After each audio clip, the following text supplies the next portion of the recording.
So we're trying something a little bit different with this run. I'm going to give a quick commentary over what goes on in this run. The most important thing in this run is that I don't use any orbs. I do use a couple of kebabs, which aren't strictly necessary, but I'm just going to run down how I play a 5 mask in Orgrimmar. Pretty easy this week. So you can see, the first thing I do, I go and do a big pull, because you're going to get a buff straight away. Get pretty lucky, we get the damage buff straight away. First things first is the shockwave is going to come. You want to try and avoid that because it's going to be really bad. If you do get hit by it, you haven't got any defensives. But you drop your cooldowns, you get your buff, you clean up everything, and then ideally you move on. You'll see the very first thing I do after all these are dead is that I run over to the house, check the potion, it's purple, stick it into the Weakauras that you can see on the far left, so I know which potions to look for. So in this case it's going to be a black for more sanity, which is what I'm going to be looking out for. After that we kill these off so that the NPCs don't get stuck. That can be pretty annoying. It's cost 1 or 2 runs that I wish I didn't have to admit. We pull this, we haven't got any cooldowns, it's going to take a little bit longer. Try and face him into the wall, so Surging Fist always goes that way, and make sure to avoid Decimator. That's a huge sanity drain at this point. We're in the worst parts of the visions at the moment because personally hot feet really annoying, but you always make sure that you clear off the bugs as much as possible. Keep doing the Surging Fist, keep doing the Decimator, kill the boss. So when we wait here, really important thing to make sure that you don't do is to run on the spot, run forward into the wall. That's going to drain you with Burn Bridge, so don't do that. Grab these mobs, pull them a bit because we've got some cooldowns, but me being an idiot hadn't estimated that I'd done it a little bit faster than expected, so didn't have cooldowns, but pulled them anyway. Interrupt the Void Buffet, that's the worst thing, most dangerous, most likely to kill you, especially if you're in lower gear. Me being the genius I am, I get jumped off the edge and have to come back. Not super helpful, but we do get a buff. Not good timing either. You will get used to where the buffs tend to land because it has got an internal cooldown. So, generally speaking, the more comfortable you are in visions, the more you know when you're going to get a buff, when you can do a big pull, do a lot of damage, avoid the sanity, and so on. We grab the totems.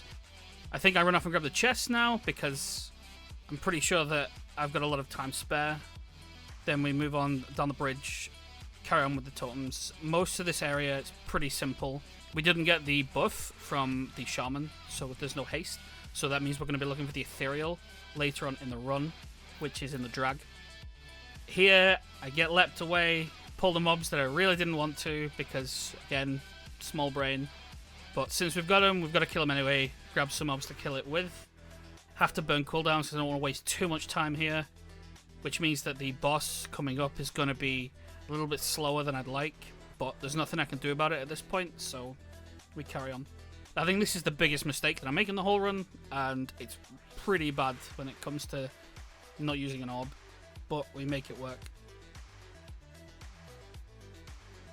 So we're just doing the boss, pretty simple. You can stand by some of the fences that'll force the orb to land dead on you because it can't go anywhere.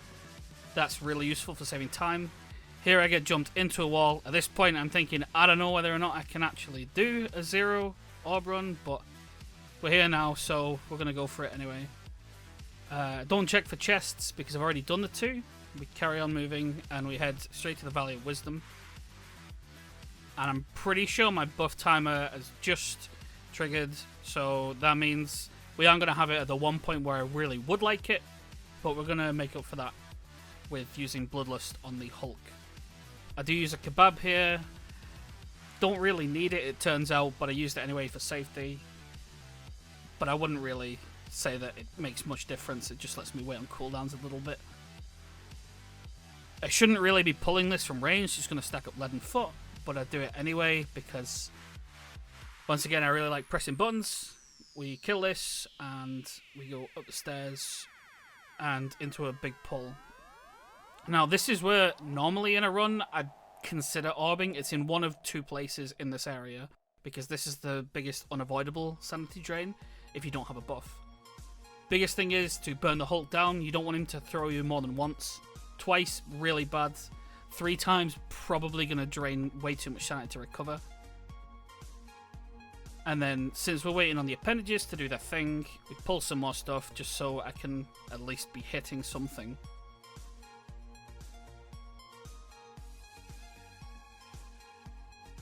once these are cleared up, we make sure that you do a lot of stutter stepping around to deal with leaden foot, because given that we don't have any immediate breaks or immediate movement, getting it stacked really dangerous. So you want to be really careful with how you adjust yourself around a mob as enhancement, because there's not really much recovery if you overstack it, unless you've got Spirit Walk available and you can Ghost Wolf and at least get somewhere. But that's not ideal. It's not something you want to be aiming to do. We get these down, we go into this pack, Dominator first, always. You don't want it to get Touch of the Abyss on you, and ideally if you can kill it without having to interrupt, even better. But if not, interrupt, highest priority on that. Don't waste it on the Void Bolts. I'd say at this point, we're pretty comfortable on Sanity for the area, given that we've got cooldowns coming up. So we just clear out this mob, we're going to grab the chest, make sure we don't get hit by anything, don't stand in any gunk that we can avoid. And we pull them up. Biggest thing with this, so we are going to blow cooldowns, because this is probably the thing that can drain the most if you do it wrong. When it starts casting either of its spells, you want to already start moving before it finishes, even though you've got leaden foot on, because if any of those hit you, that's, I think it's 80 to 100 sanity, drained immediately. Just move slightly ahead, be aware of it. If you can dodge that, easy mob. Pull this boss, same thing, you want to get right up into its face. Dodge for the defiled grounds, right or left, take your pick. Don't go back into your own goo, and don't stand in the Unleash Corruption, that's bad as well. You want to stay in its face to avoid the Ring of Chaos that's just come up, because obviously if that hits you, big sanity drain, big stun, more sanity drain. These adds, depending on your timings for Gift of the Titans, you might get it in the fight. I do here, but generally a lot of people tend to get it on the first wave if you can kill them fast. If you can get an eyeball on that, you sort of get a feel for if you know whether or not you're going to get it. So, bear that in mind when you're doing this boss.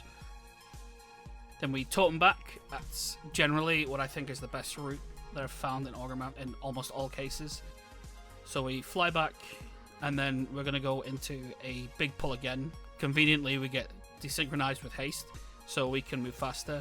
Grab everything in the room that's left now that needs to be killed, which means these, and the two guards in front of the boss. Big thing here, grab a stun on them just to stop them being annoying, because a lot of them have stuns, fears, and so on. As you see, Horrifying Shout comes out, interrupt that, but the other one is going to cast it as well. Unless you can burst the other one down, which I just about manage, you want to have some CC for that. That means either cap or Sundering, both work totally fine. And then we move into the drag.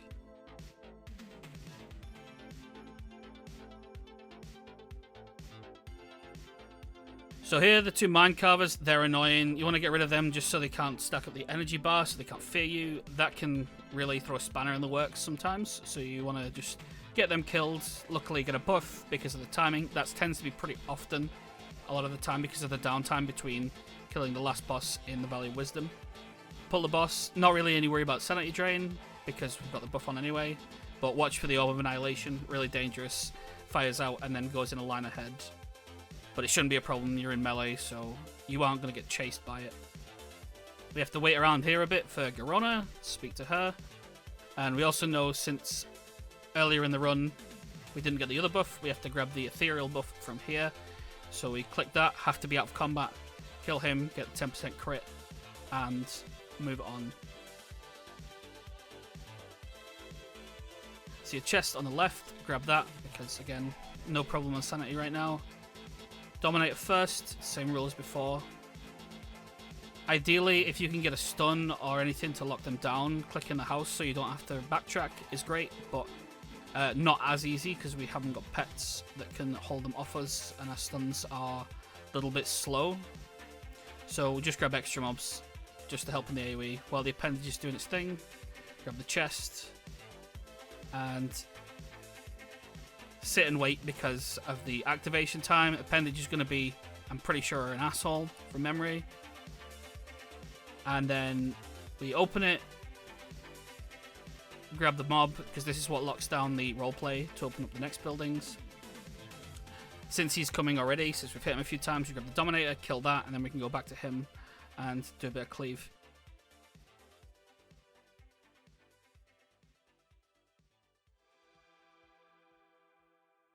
So here we're holding cooldowns because the next boss is really susceptible to you blowing him up really quickly, and it saves you a lot of time and a lot of risk.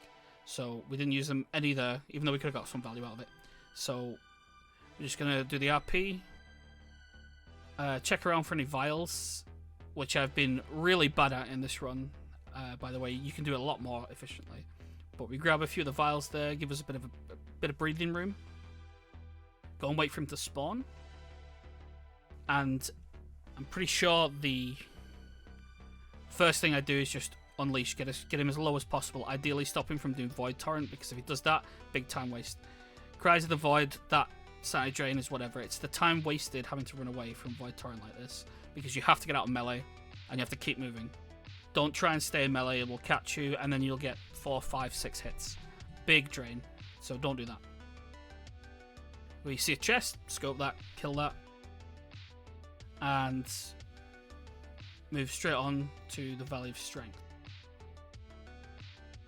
Now here, at this point now, we're so comfortable on Sanity. Misha's going to get us enough to do all of this area.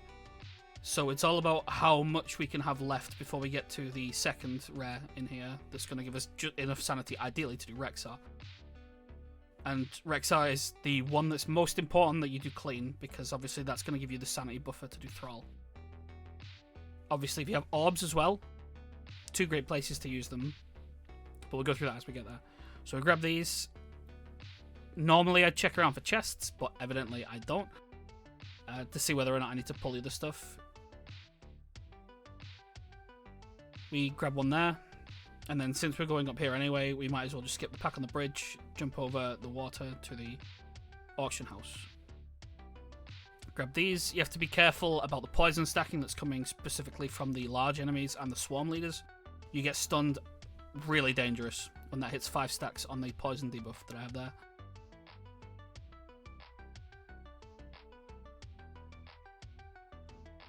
So we kill the Mine Hunter. This is the last rare that you're going to run into.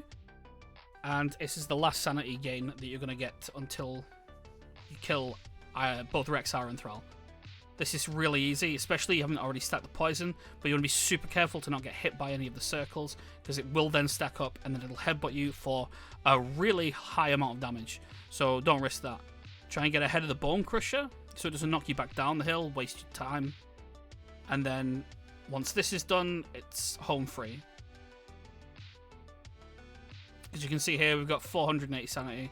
No problem, we should be able to do both bosses on that, plus the Rexar gain. Here is where I would orb, just right in the doorway, so you can just sit in that and deal with the Rexar.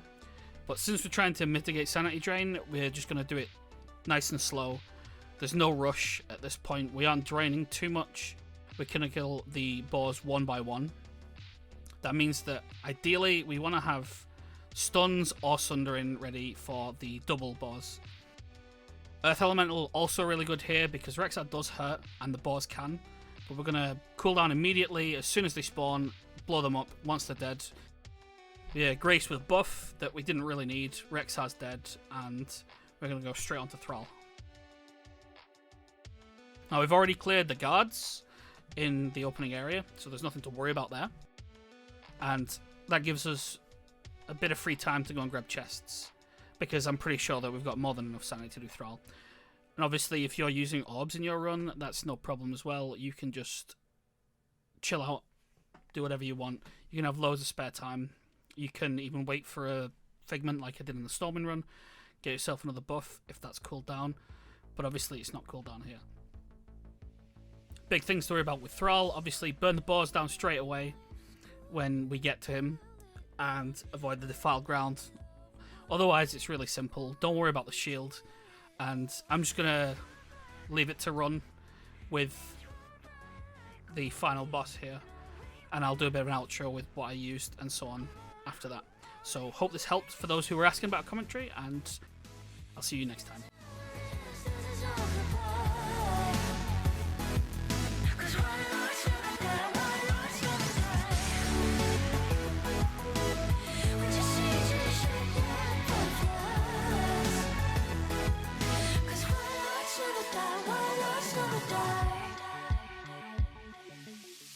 Bring 1,000 blades